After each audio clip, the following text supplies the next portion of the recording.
ধানমন্ডি লেকে আমি নতুন একটা খাবার পাইছি। সো এখন টেস্ট করব খাবারটা। সো দেখা যাক খাবারটা কেমন। So let's see.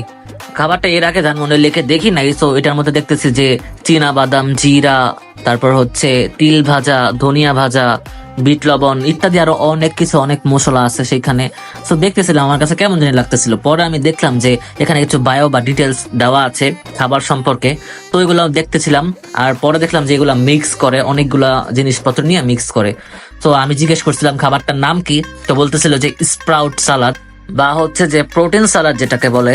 এটা হচ্ছে যে শরীরের জন্য অনেক ভালো। এটা টেস্ট যেরকমই হোক না কেন, এটা শরীরের জন্য অনেক ভালো।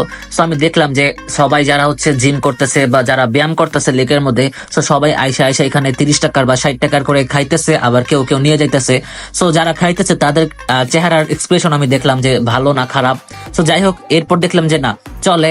তো ভাবলাম যে আমিও ট্রাই করি, খারাপ হোক ভালো হোক। তো আমি 30 টাকা